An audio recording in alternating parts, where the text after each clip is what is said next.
민수기 6장에 나오는 대제사장의 축복, 귀한 말씀을 가사로 한 찬양을 하나님 앞에 올렸습니다.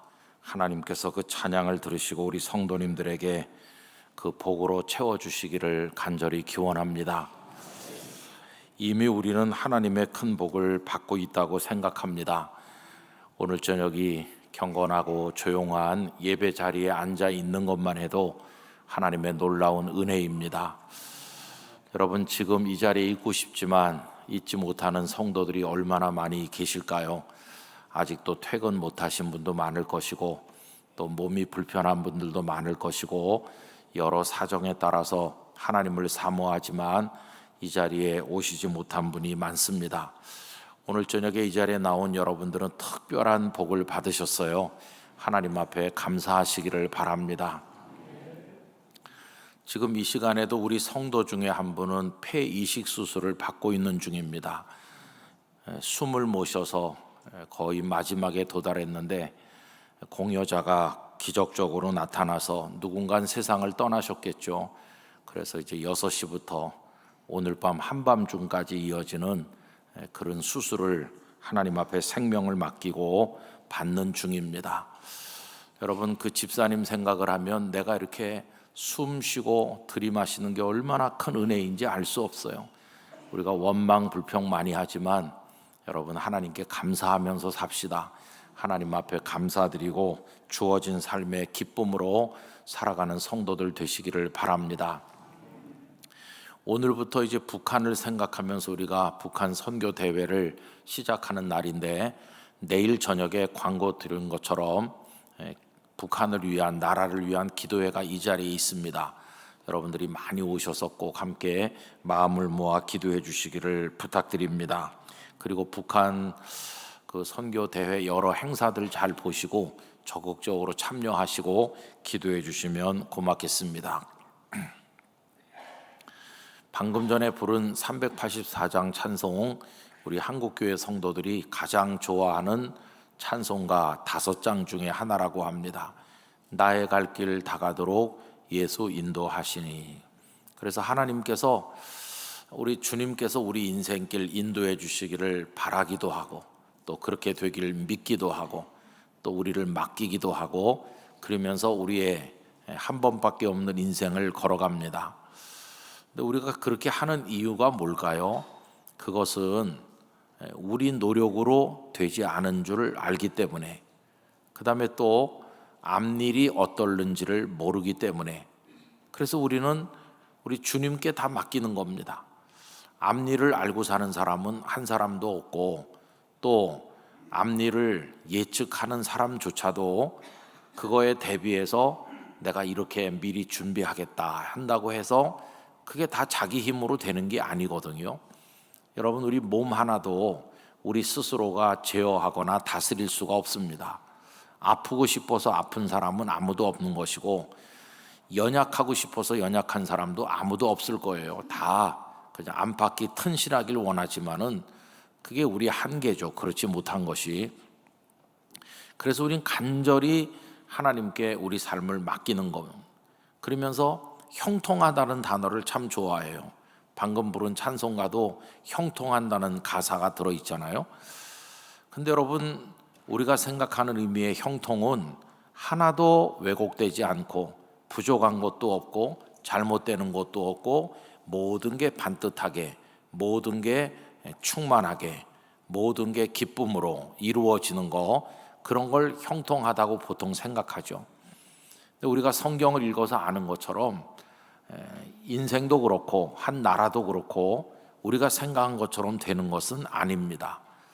이스라엘 백성들이 광야에 나오기 전에 무려 430년이나 애굽에서 노예 생활한 걸 보면은, 아니, 하나님의 백성인데 왜 노예가 됐을까? 또 애굽에서 나오는 그 과정은 하나님께서 모세를 통해서 정말 짜릿한 기적을 행하시고 능력을 나타내서 이렇게 하셨는데, 그렇게 어렵사리 광야에 나왔으면은, 출애굽을 했으면 그 다음엔 좀 평탄하게 가야 되는 거 아니겠습니까? 그런데도 망망대해 홍해가 또 그들을 가로막는 어려움도 겪었어요. 아마 백성들의 마음속에 굉장한 혼란이 왔을 거라고 생각합니다. 어쩌자고 우리를 홍해 앞으로 이끄십니까? 하나님의 전능하신 능력 가운데 홍해를 마른 땅같이 건널 때는 정말 깜짝 놀라고 감격했을 겁니다. 근데 홍해를 건넌 그 다음에 보면 또 수르 광야로 그들이 들어갔는데 사흘길을 걸어도 이번엔 또 마실 물이 없어서, 홍해는 물이 너무 많아서 걱정이었는데 이번에는 물이 없어서 또 걱정인 거예요. 그래서 그들이 하나님을 원망했을 때 마라의 쓴물을 단물로 바꿔주시는 그런 은혜를 경험하기도 하고, 또 얼마 후에는 엘림이라는 곳에 종려나무 70그루가 있는 곳에 가서 또 편안히 쉬기도 했죠. 그러나 늘 그렇게 좋은 일만 있는 건 아니잖아요. 아말렉을 만나서 고통받는 전쟁을 치러야 되기도 하고, 뭐 그게 그래요. 우리 인생도 그렇고, 여러분 살아오신 지난 세월을 한번 쭉 펼쳐놓고 더듬어 보세요. 드라마 같은 인생을 살지 않는 사람은 한 사람도 없다고 생각합니다. 다 이렇게 저렇게 뒤틀리고 또 극적인 반전이 있는가 하면 또 내일에 대한 불안감이 있고, 우린 그렇게 살아요. 오늘 설교 제목을 보시면서 설교 제목 한번 이상하다 그렇게 생각하신 분이 계실지 모르겠어요. 우리 생애에는 좋은 것이 있어요. 그러나 좋은 것이 있음과 동시에 그 속에는 나쁜 것도 같이 또 들어있는 거예요. 좋은 것만 있는 게 아니라 참 좋아 그러는데 그 좋은 것 속에 나쁜 게 씨가 뿌려져 가지고 자라고 있고, 야, 이렇게 최악의 상황이 있나 이렇게 절망하는데 그 최악의 상황에서 아름다운 싹이 또 자라기도 하고, 그게 막 이렇게 연결돼 있어요. 그럼 여러분, 우리 성도는 어디에 주목해야 될까요? 좋은 것, 좋은 일, 나쁜 것, 나쁜 일, 그건 현상입니다. 눈에 보이는, 우리 삶에 나타나는 눈에 보이는 현상인데, 그 현상에 집중하면서 좋은 일, 좋은 것이 있을 때는 기뻐하다가 나쁜 일, 나쁜 것이 있으면 울고불고 하면서 그 현상의 노예가 돼서 살 것인가? 그래서는 안 된다는 것이에요. 여러분, 믿음으로 산다는 건 무슨 뜻이냐 하면 그 현상을 꿰뚫고 사는 것이고, 다른 말로 바꾸면은 현상을 넘어서서 사는 것입니다. 현상을 꿰뚫고 산다는 것은 지금 아주 좋은 일처럼 보이고 혹은 아주 나쁜 일처럼 보이는 그 현상 저 깊은 곳에 하나님의 뜻이 있음을 보는 걸 말하는 거예요. 또 현상을 넘어서서 산다는 것도 내 눈을 가리는 것들이 많이 있지만 그 너머에 계신 하나님 아버지를 바라본다 하는 걸 얘기하는 것이, 저는 우리가 영안의 눈이 더 밝아지길 원합니다. 그래서 궁극적인 실제이신 우리 하나님을 바라보면서 살 수 있기를 원합니다. 그게 우리 인생을 지탱하는 결정적으로 중요한 힘이 되는 것입니다. 오늘 본문을 한 절만 읽었는데요, 이 한 절 속에 좋은 것도 있고 나쁜 것도 있고 하나님의 뜻도 다 들어 있습니다. 오늘 본문을 다시 한번 보실까요? 바나바와 사울이 부조하는 일을 마치고 마가라 하는 요한을 데리고 예루살렘에서 돌아오니라. 어디로 돌아갔을까요? 안디옥으로 돌아간 거예요. 지금 바나바와 사울이 안디옥에서 활동을 하고 있어요. 그래서 안디옥에서 교회가 크게 부흥했고, 안디옥 교회가 힘이 아주 강성해졌고 사람들이 많아졌고, 안디옥의 사람들이 예수님을 믿는 사람들을 뭐라고 부르기 시작했느냐 하면 그리스도인이다. 이래서 안디옥 교회가 이렇게 일어나는 중이에요. 그런데 교회의 어머니라고 말할 수 있는, 어머니 교회라고 할 수 있는 예루살렘 교회는 거기가 교회가 태동된 곳이고 출발점이지만은 굉장히 열악하고 어려워요. 거기는 성도들도 가난한 사람이 많고 핍박도 심하고 예루살렘 교회가 굉장히 어렵다. 그래서 안디옥 교회 성도들이 헌금을 모아가지고 바나바와 사울에게 부탁해서 예루살렘 교회를 도웁시다. 이래가지고 그 모은 헌금을 가지고 바나바와 사울이 지금 예루살렘에 갔던 것이죠. 가서 그 부조하는 일, 돕는 일을 다 마치고 지금 안디옥으로 복귀했다 하는 게 오늘 이 본문이에요. 그래서 예루살렘에서 안디옥으로 돌아오니라. 이게 이제 오늘 읽은 말씀인데, 좋은 일은 뭘까요? 이 한 절에 들어있는 좋은 일은 참 여러 가지입니다. 만약에 이때 안디옥 교회에서 사역하는 성도들 혹은 교회 지도자들이라면 이 바나바와 사울을 비롯해서 모두가 행복했을 거예요. 왜 그러냐 하면 안디옥 교회는 예루살렘 교회 성도들이 와서 복음을 전해가지고 세워진 교회잖아요. 예루살렘 교회가 어머니라면 안디옥 교회는 아들쯤 되는 그런 교회예요. 뿌리는 예루살렘 교회가 훨씬 깊죠. 안디옥 교회는 나중에 세워졌죠. 신참 교회죠. 근데 지금 왕성하긴 어디가 왕성합니까? 안디옥 교회가 왕성한 거예요. 거기는 유대인들만 있는 게 아니고 원래 이방인의 도시니까 이방 사람들이 많은 데다가 또 유대인들이 와서 같이 섞여가지고 열심히 신앙생활 하는 거예요. 그래서 사람도 많아지고 재정도 넉넉해지고 모든 면으로 힘이 있다. 그래서 어머니 교회를 도와준다. 얼마나 그 교회 성도들이 뿌듯하겠어요. 만약에 어떤 목사님이 그런 교회에서 목회한다면 막 굉장히 좀 안 된 말로 신바람이 날 것 같아요. 예를 들어서 이제 어떤 교회가 어떤 목사님 한 분을 모셔가지고, 목사님 우리가 개척교회를 하나 하려고 그러는데 목사님이 그 개척교회 담임 목사가 돼주면 좋겠습니다. 이래가지고 이제 어디 조그맣게 이렇게 개척교회를 한다고 합시다. 그런데 이 개척을 해준 어머니 교회는 늘 그냥 그 모양으로 있는데, 이 개척된 교회가 어머니 교회보다 더 사람도 많이 모이고 더 능력 있는 교회가 된다면 이 목사님 얼마나 이게 힘이 넘치겠어요. 교회에 대한 자부심도 대단할 거 아니겠어요? 지금 안디옥 교회가 그런 상황이에요. 좋은 일이죠, 그죠? 안디옥 교회가 든든하니까. 여러분들의 눈물과 헌신과 기도로 사송영락교회를 우리가 세워서 몇 달째 지나고 있는데, 사송영락교회가 그렇게 아름다운 교회로 성장할 줄 믿습니다. 여러분들이 많이 계속해서 기도해 주시길 바라고, 이제 전영 목사님과 거기 원래 또 찬양팀 있는 거 여러분 아시잖아요. 그래서 이제 올 가을에 그분들이 다 와서 우리 이 본당에서 우리 찬양 축제, 기도, 연합 예배 그런 걸 드리려고 지금 준비도 하고 있어요.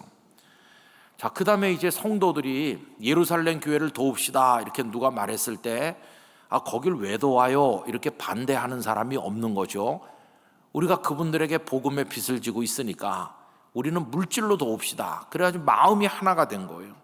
여러분, 이런 아름다운 일은 마음이 갈라지면 못하는데, 마음이 하나가 돼서 지금 헌금을 쫙 모아가지고 다녀오시라고 그러면서 이 바나바와 사울에게 맡긴 거예요. 그 거리가 가까운 거리가 아니거든요. 수백 킬로가 되는데 이분들이 안전한 여행을 잘하고 그 전달하는 걸 다 마치고 이제 돌아오니까 모든 일이 형통하잖아요.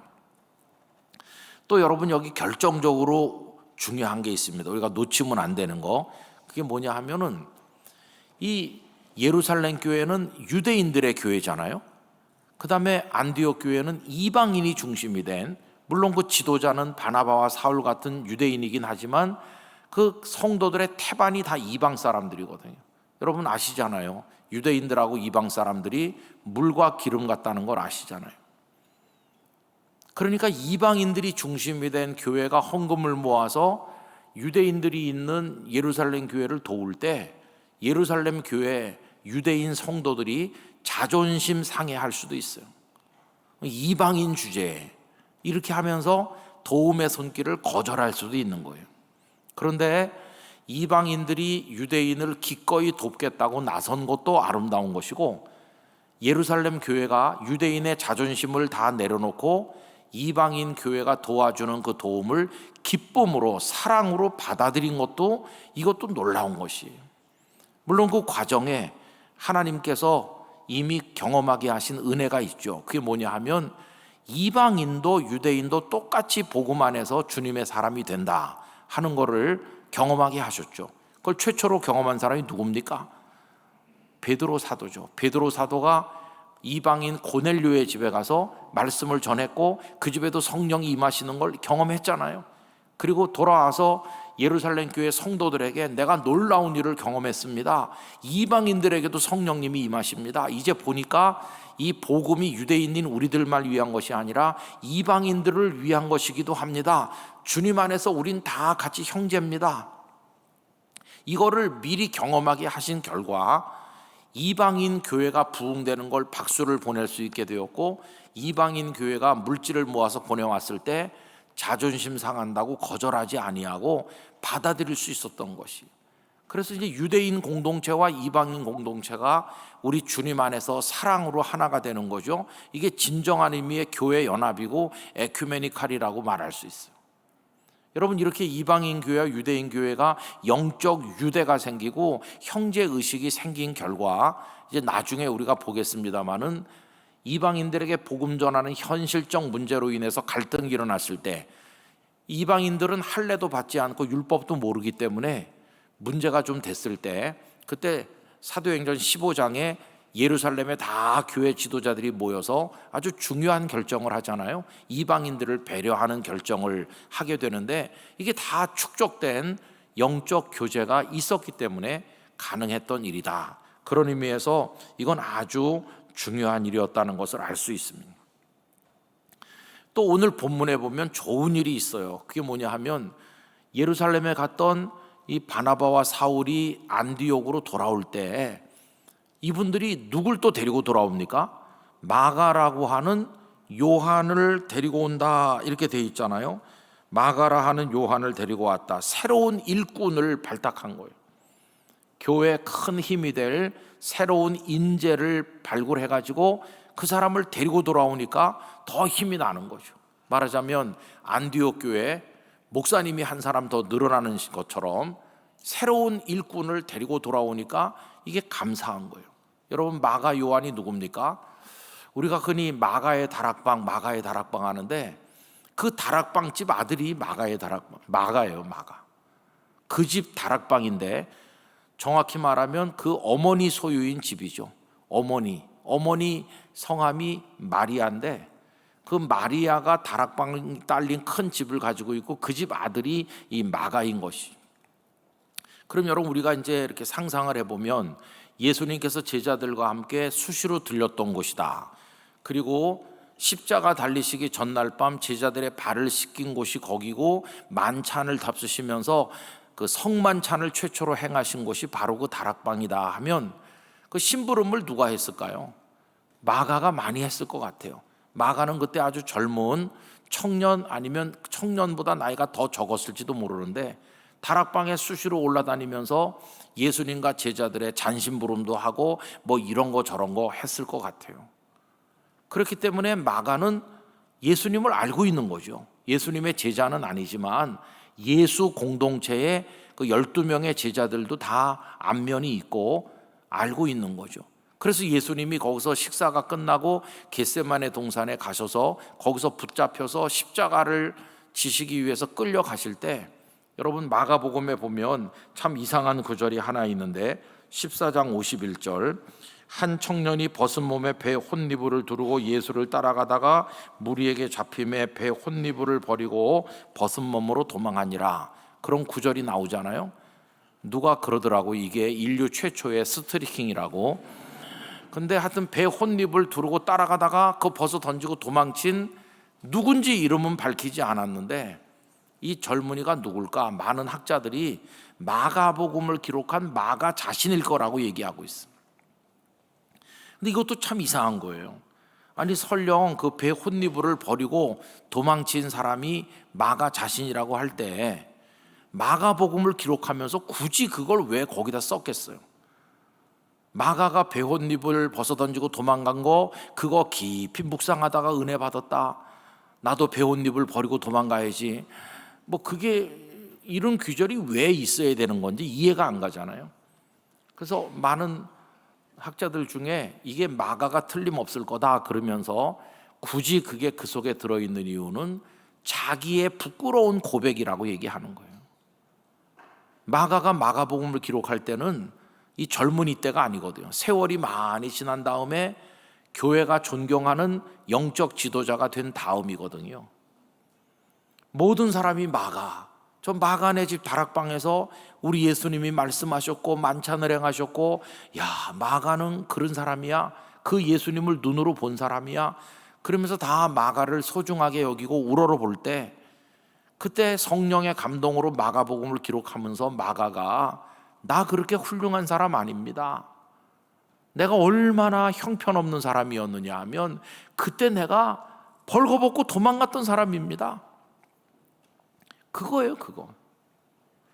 여러분, 베드로가 예수님을 모른다고 3번이나 부인한 거, 예수님을 모른다고 부인할 때 옆에 다른 제자들이 있어가지고 그걸 다 보고 들었나요? 아닙니다. 그때 아무도 없었어요, 다른 제자들이. 그러니까 누구도 내가 베드로가 예수님을 모른다고 하는 걸 옆에서 똑똑히 들었습니다, 전 나쁜 사람이에요, 이렇게 할 사람이 아무도 없다니까요. 그런데도 복음서마다 베드로가 예수님을 부인했다는 얘기가 다 나오고 있잖아요. 이거 어떻게 그게 알려졌을까요, 세상에? 베드로 본인이 얘기하는 거예요, 베드로 본인이. 많은 사람들이 베드로를 하늘같이 우러러볼 때, 여러분, 나 그렇게 훌륭한 사람이 아닙니다, 제가요 무슨 짓을 했는지 아세요? 들어보세요. 그러면서 사람들 만날 때마다 내가 예수님을 3번이나 모른다고 부인했던 그런 사람입니다.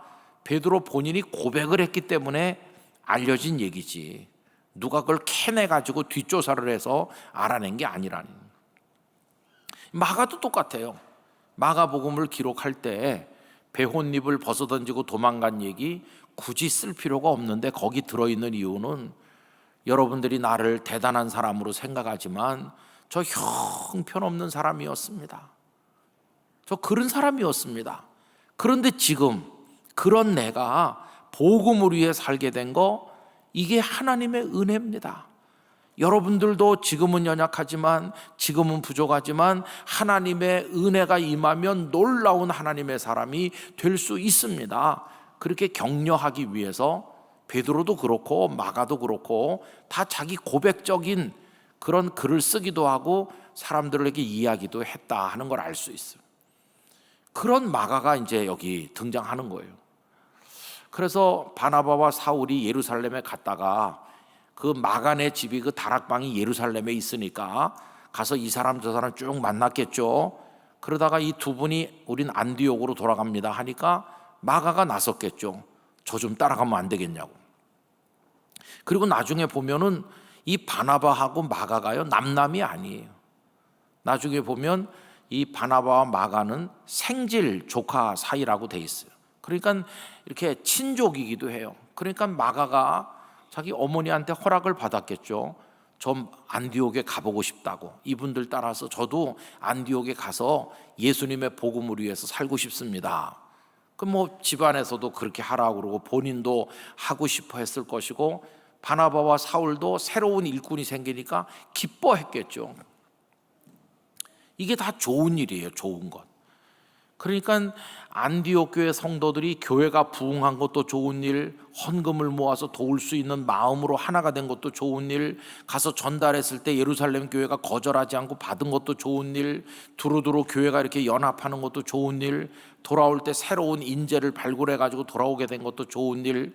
아마 돌아오면서 야, 하나님은 우리 안디옥 교회를 축복하신다, 이렇게 좋은 일이 많구나, 문자 그대로 형통하구나, 이렇게 생각하면서 왔겠죠.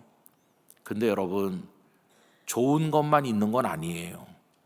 그 좋은 것, 아주 좋아라고 하는 그 속에 지금 뭐가 싹이 나고 있냐 하면은 나쁜 게 돋아나고 있는 거예요, 나쁜 게. 근데 우린 그걸 모르는 거죠. 인생은 그런 겁니다. 그럼 여기 나쁜 게 뭐가 있을까요? 여기 오늘 말씀만 읽으면 나쁜 게 뭔지 몰라요. 근데 나중을 보면 금방 아는 거예요.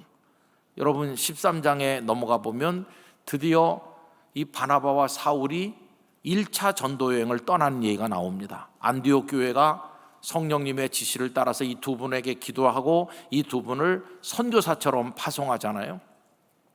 그때 누가 따라갔나요? 이 마가 요한이 따라가죠. 저도 가겠습니다. 그래서 같이 출발했어요. 그런데 이 마가 요한은 나이도 좀 어린 데다가 영적인 준비도 덜 된 데다가 여러 가지 그 시련과 역경을 이겨낼 만큼 강하지도 못했어요. 이 전도 여행이라고 하는 게 기다리는 분들에게 박수 받으면서 호화호식하면서 다니는 게 아니거든요. 아주 어려운 고초를 겪으면서 다녀야 되는데 이 마가 요한은 중도에 하차하게 됩니다. 밤빌리아 버가라는 데까지만 간신히 따라가고 나는 도저히 같이 못 가겠습니다. 그러면서 마가 요한이 중간에 그냥 낙오하고 말아요. 그래가지고 이제 우여곡절 끝에 1차 전도여행을 끝냈는데 문제는 언제 터졌냐 하면 두 번째 전도여행을 떠나려고 할 때 이 바나바하고 그때는 사울이 바울로 변해서 나오는데 이 두 분이 아주 크게 갈등을 빚는 거예요. 바나바는 마가가 자기 조카니까 이번에도 마가를 또 데려갑시다 이렇게 말하고, 바울은 절대 안 된다고 하는 거예요. 그 사람 지난번에도 따라갔다가 문제만 일으키고 중도에 하차했는데 절대 나는 용납 못합니다. 그 사람은 그런 사람 데리고 가서 복음에 방해받으면 안 됩니다. 이게 얼마나 심각한 이슈가 됐는지, 여러분 예루살렘 안디옥 교회 지도자가 이 두 분인데 그 지도자 두 분이 대판 싸우는 거예요. 말하자면 안디옥 교회가 얼마나 뿌리채 흔들렸을까요? 성도들이 충격을 받았을까요? 아니 이 두 분이 갈라지면 어떡하자는 거야?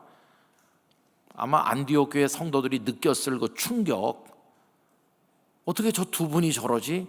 아마 굉장히 어려웠을 것 같아요. 결국은 갈라섰어요.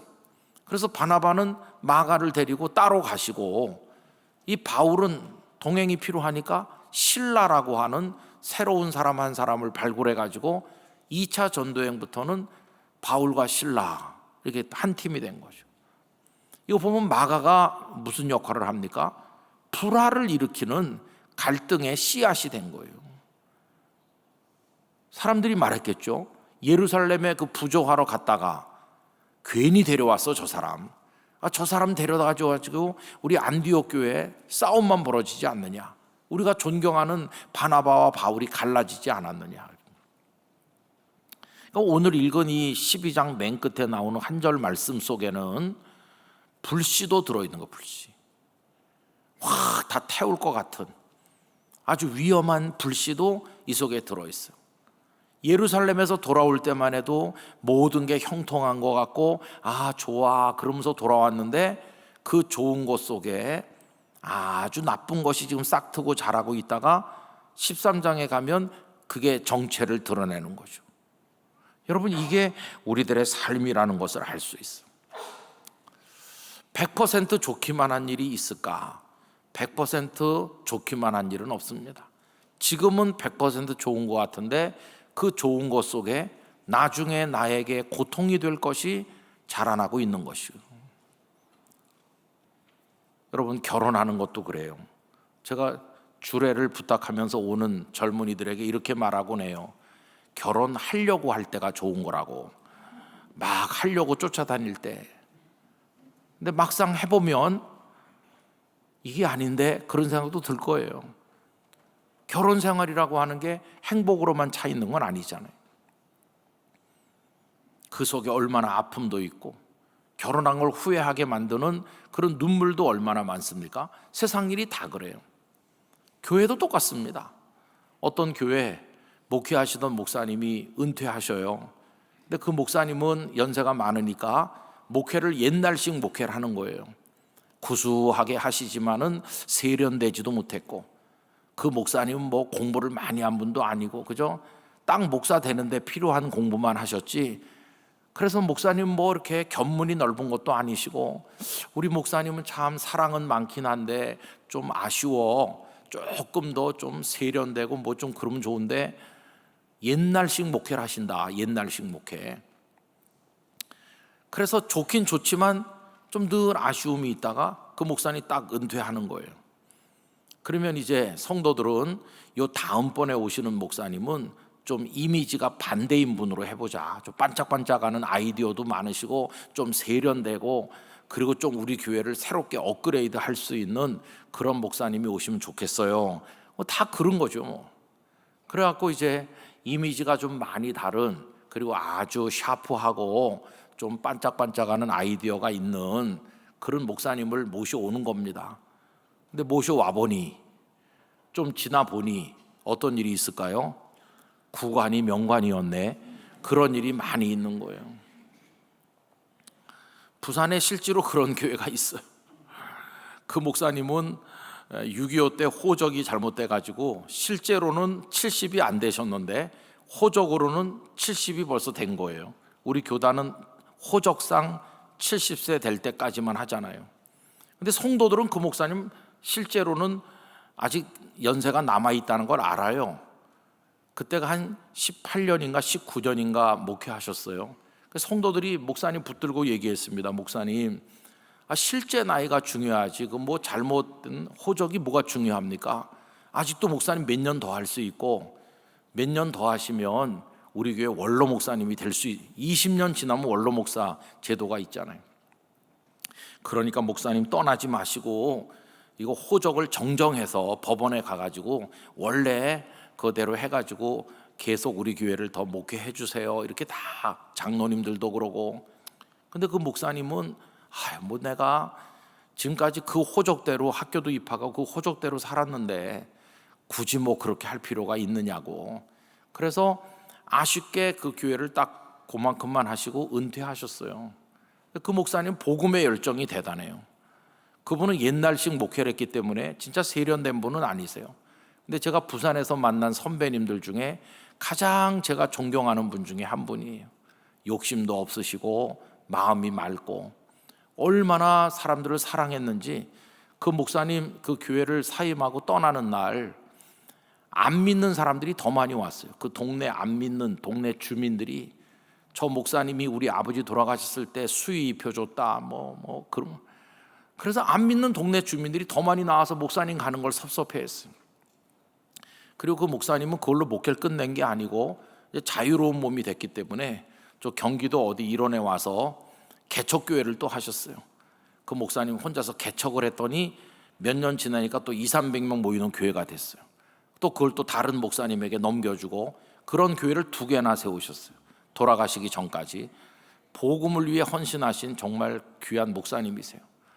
제가 작년인가 재작년에 어느 지역에 갔다가 어떤 목사님을 만났는데 그 목사님이 제가 그 목사님 아들입니다. 그래서 깜짝 놀랐어요. 아드님이 목사님인 줄 몰랐어요. 근데 이제 그 교회는 아까 제가 말씀드린 것처럼 이번에는 세련된 목사님. 그래서 서울에서 진짜 세련된 목사님. 세련됐는데요, 공부만 많이 하신 게 아니라 생긴 것도 영화배우 같이 생기고 아주 좋은 목사님을 모셔왔어요. 근데 문제는 뭐냐 하면 그 목사님 참 훌륭해요. 그런데 그 교회의 그 몇십 년 지난 영적 토양하고 이 새로 오신 목사님이 잘 맞질 않는 거예요. 그 교회는 떠나신 목사님의 그 구수한 목회, 옛날식 목회, 기도 많이 하면서 사랑해 주던 거기 익숙한 성도들이 많은데 젊은 새 목사님이 오니까 전에 안 하던 걸 많이 하는데 전에 하던 건 안 하는 거예요. 그래가지고 교회가 더 확 피어날 줄 알았더니 뜻밖에도 성도들이 상처를 많이 받고 목사님도 많이 힘들고 그 목사님 오래 못 계시고 이렇게 떠나시더라고. 그 목사님이 떠나고 나니까 그 다음에는 어떤 목사님이 와야 되는지, 어떤 스타일의 목사님이 오셔야 되는지 성도들도 헷갈리시잖아요. 그래서 그 교회의 목사님이 오래 계시지 못하고 제일 오래 있은 분이 한 10년 있고 3년 만에 5년 만에 목사님이 자꾸 바뀌었어요. 지금 그 교회는 그 아까 말씀드린 훌륭한 목사님이 계실 때에 7분의 1로 성도가 줄었어요. 아주 조그마한 교회가 되고 말았어요. 그러니까 여러분 이게 다 그런 거예요. 이제 그 목사님 은퇴하시고 아주 공부도 많이 하고 훌륭한 목사님 모셔왔다고 그 교회 장로님들이 자랑을 많이 했어요. 그 새로 오신 분이 저보다 신대원 하나 후배였는데 이번에 오신 분이 정말 훌륭한 분을 우리가 모셔왔다고 이제 우리 교회는 잘 될 거라고 그랬어요. 좋은 일이었죠. 그런데 좋은 일 속에 생각지 못했던 아픔도 들어있고 그런 게 자라고 있는 거예요. 여러분 인생 사는 그런 것입니다. 좋은 것 속에 나쁜 것도 잘하고 있고, 이제는 틀렸구나 하면서 다 절망하는 나쁜 일 속에 나중에 우리에게 기쁨이 될 좋은 일도 또 잘하고 있는 것이, 그 현상이 그런 거죠. 현상에서 일어나는 일들은. 그래서 우리는 이제 그 속에서 뭘 봐야 되느냐 하면, 아까 서두에 제가 현상을 보고 좌절하거나 기뻐하지 말고 그걸 꿰뚫어 볼 수 있어야 되고, 그 너머에 계신 하나님을 볼 수 있어야 된다, 그렇게 말씀드렸는데, 오늘이 25절 말씀은 현상이잖아요. 근데 그 속에 들어있는 하나님이 하시는 일을 우리가 봐야 되는 거죠. 나중에 이게 어떻게 바뀌었는지 보세요. 하나님께서는 사람의 어리석음과 사람의 연약함까지도 다 선하게 바꾸셔서 하나님의 뜻을 이루시는 것이, 그 마가 요한으로 인한 갈등 때문에 바나바와 바울이 이렇게 갈라섰다고 그랬잖아요. 그러나 결과적으로 보면 바나바는 마가를 데리고 선교여행을 가셨고, 또 바울은 실라와 함께 선교여행을 갔으니까 선교팀이 두 팀으로 늘어나는 결과를 가져온 거예요. 하나님께서 발전적 분립을 하게 하셨다 하는 걸 알 수 있어요. 그 다음에 마가라는 사람이 1차 전도여행 때는 밤빌리아 버가에서 중도 하차할 만큼 부족한 게 많고 연약한 게 많았지만, 마가가 끝까지 부족한 채로 있었나요? 아닙니다. 그건 소시적에 경험이 없을 때 그런 것이고, 수십 년 지난 다음에 마가는 아주 훌륭한 교회 일꾼으로 성숙하고 변화되었어요. 그래서 아까도 말씀드린 것처럼 그가 마가복음을 기록한 거 아닙니까? 더군다나 이 바울이 마가를 싫어해가지고 데려가지 않았는데, 디모데후서 4장 11절에 보면 이렇게 말해요. 네가 올 때에 마가를 데리고 오라. 그가 나의 일에 유익하니라. 세월이 지난 다음에는 바울이 마가를 꼭 데리고 오라고 디모데에게 부탁하는 거예요. 그 마가가 나에게 유익하다고. 이때 사도 바울은 감옥에 갇혀서 순교를 기다리고 계실 텐데, 바울의 말년에 갔을 때는 이 마가는 더 이상 미숙한 사람이 아니고 바울에게도 꼭 필요한 사람으로 성숙했어요. 그리고 하나님께서 그를 통해 기록한 마가복음, 사복음서 중에서 제일 먼저 기록된 마가복음이 다른 복음서의 기초가 되었는데, 그게 얼마나 훌륭한 일을 마가가 한 것입니까? 그리고 마가는 마지막에 아름다운 생명을 주께 드리는 순교자가 되어서 우리 교회 역사에 빛나는 인물이 되어 있는 거죠. 사람은 연약하기도 하고 실수하기도 하지만 하나님은 그 일을 나중에는 바꿔서 아름답게 만드시니 그것이 하나님의 뜻이다 하는 것을 알 수 있어요. 여러분, 오늘 나의 삶은 어떤가 이렇게 생각해 보실 때, 하나님 현재 나의 삶은 걱정이 하나도 없어요. 너무나 행복한 것만 있어요. 그런다고 그거를 방종하거나 교만해서는 안 되는 거예요. 나의 오늘의 좋음, 내 삶에 일어나는 좋은 일들, 그 속에 나를 아프게 할 씨들도 같이 자라고 있다고 하는 걸 생각해야 겸손한 사람이 되는 것이고 기도하는 사람이 되는 것이. 또 반대로 오늘 나는 고통밖에 없는 것 같다, 나는 희망이 없어 라고 생각할 어려운 처지에 있지만, 그런 분들의 고통의 삶 속에도 축복이 자라나고 있다는 사실을 알아야 되는 것이에요. 하나님은 모든 것을 합력하게 하셔서 선이 되게 하시는 분인 줄로 믿습니다. 그래서 하나님께 맡기는 것이에요. 우리의 삶을 온전히 하나님께. 어떤 땐 좋았다가 어떤 땐 나빴다가 이게 계속 반복적으로 일어나니까 그걸 쳐다보면 우리 눈이 가만히 머물 수가 없어요. 어떤 땐 이쪽을 봤다, 어떤 땐 저쪽을 봤다, 계속 눈동자가 왔다 갔다 해야 돼요. 아주 불안한 모습이죠. 그런데 정면을 응시할 수 있으려면 어떻게 해야 될까요? 이쪽에도 쏠리지 말고 저쪽에도 쏠리지 말고 저 앞에 우리를 인도하시는 주님만 바라보는 거예요.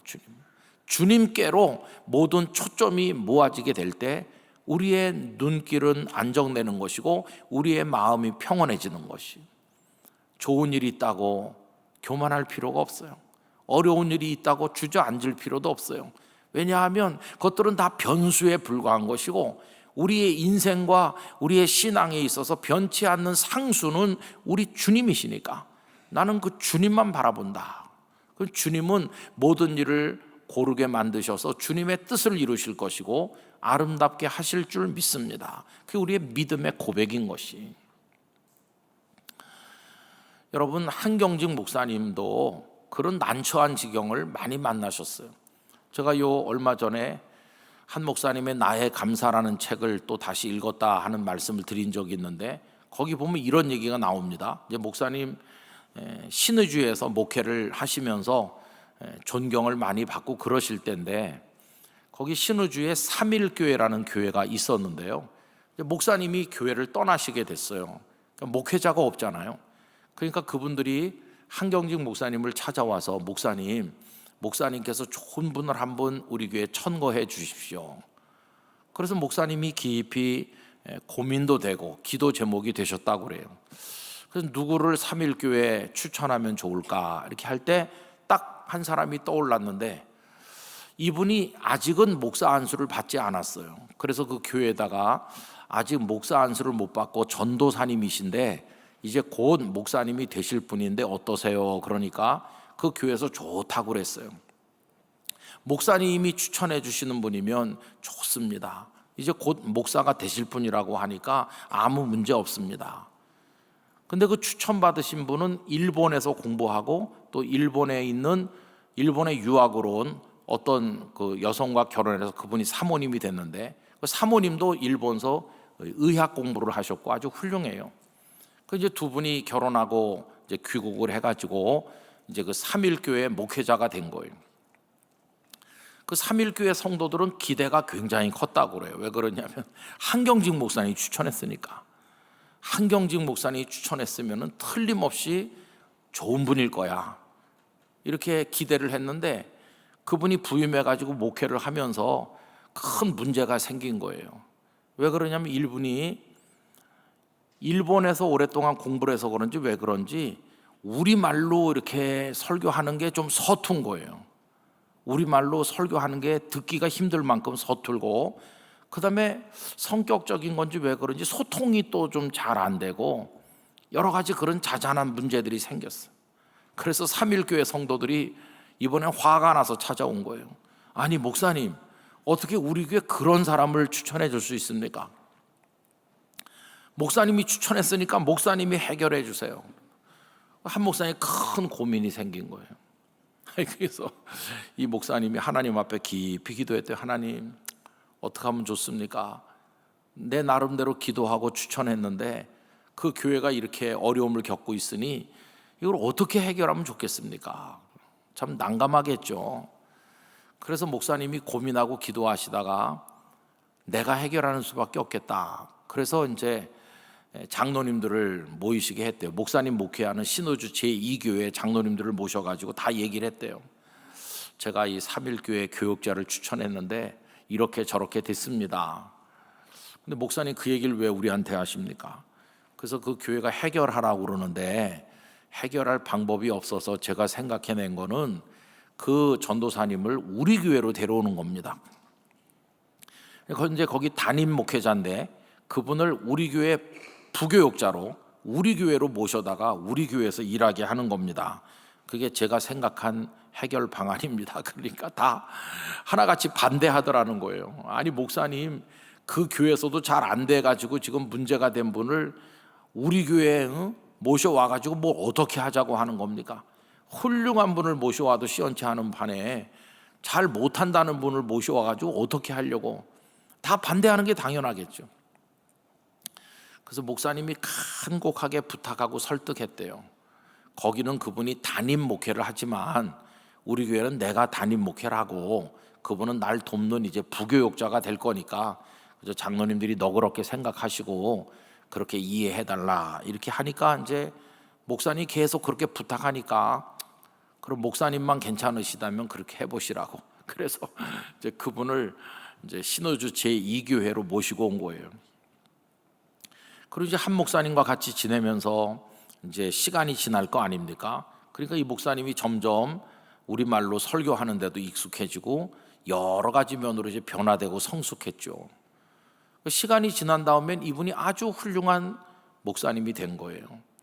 그리고 처음에는 근심거리고 걱정거리였지만 하나님은 그 근심거리 속에 기쁨을 자라게 하신 거예요. 나중에 어떻게 된지 아세요? 한경직 목사님께서 일제에 의해서 신의주 제2교회에서 목회를 못하시고 쫓겨나는 일이 생긴 거예요.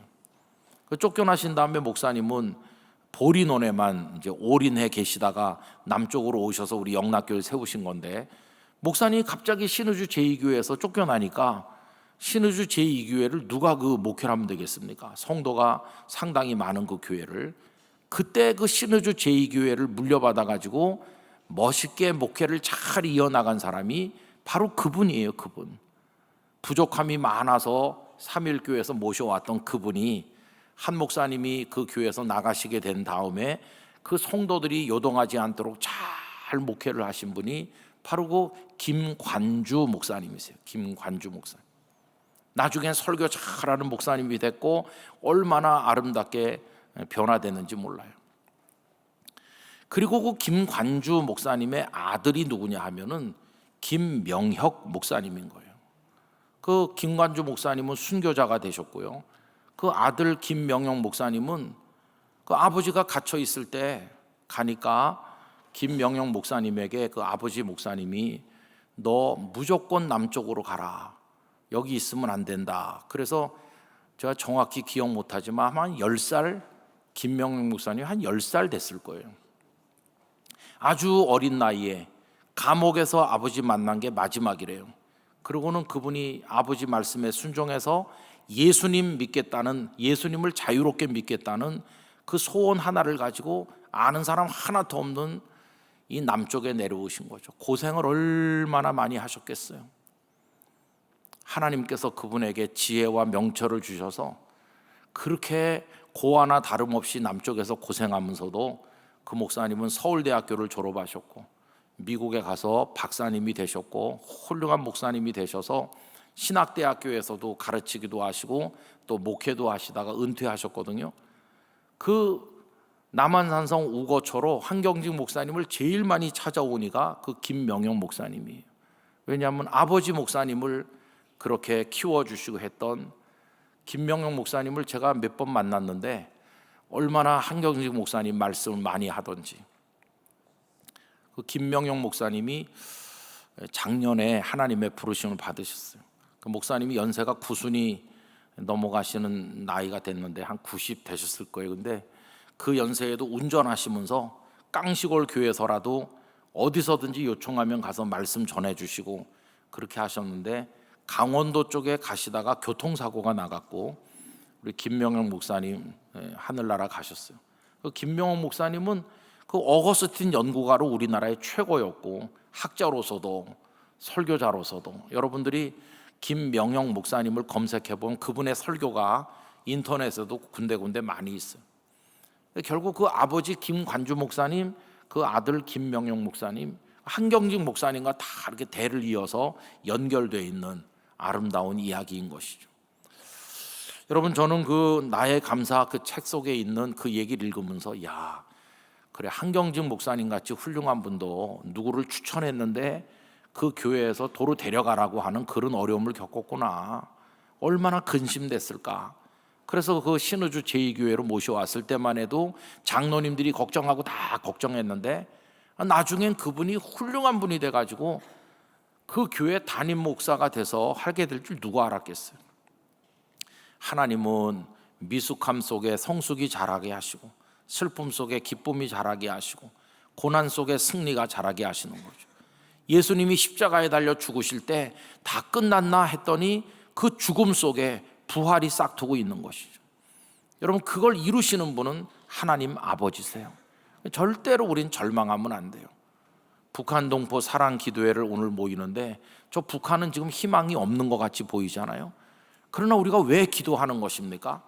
희망이 없는 것처럼 보이지만 하나님은 거기 승리와 소망의 싹이 자라도록 하고 계신 줄 믿기 때문에 우린 기도하는 것이에요. 하나님 앞에 기도하면서 절대로 그 현상 때문에 낙심하지 말고 그 배후에서 그 모든 일을 주도하고 계시는 하나님을 신뢰할 때 하나님 우리에게 승리를 주실 줄 믿습니다. 여러분의 인생도 마찬가지예요. 오늘 너무 좌절하지도 말고 교만하지도 말고 흔들림 없이 하나님만 탁 바라보고 나갈 때 하나님은 당신의 뜻대로 이루셔서 영광 받으시고 우리에게는 참된 복이 되도록 은혜를 주실 줄 믿습니다. 그 하나님을 향한 믿음으로 걸어가는 우리 모두가 되기를 간절히 축복합니다. 기도하겠습니다. 거룩하신 아버지 하나님, 사람이 볼 때는 최고인 것처럼 보여도 그 속에 아픔이 있는 것이고, 사람이 볼 때는 희망이 전혀 없는 것 같아도 그 속에 하나님이 이루실 승리가 자라나고 있는 것을 깨닫게 됩니다. 그 모든 일을 이루시는 분은 하나님이십니다. 궁극의 승리자는 아버지 하나님이십니다. 하나님의 뜻대로 될 줄 믿습니다. 우리는 그 하나님의 뜻을 바라보며 하나님만 의지하겠습니다.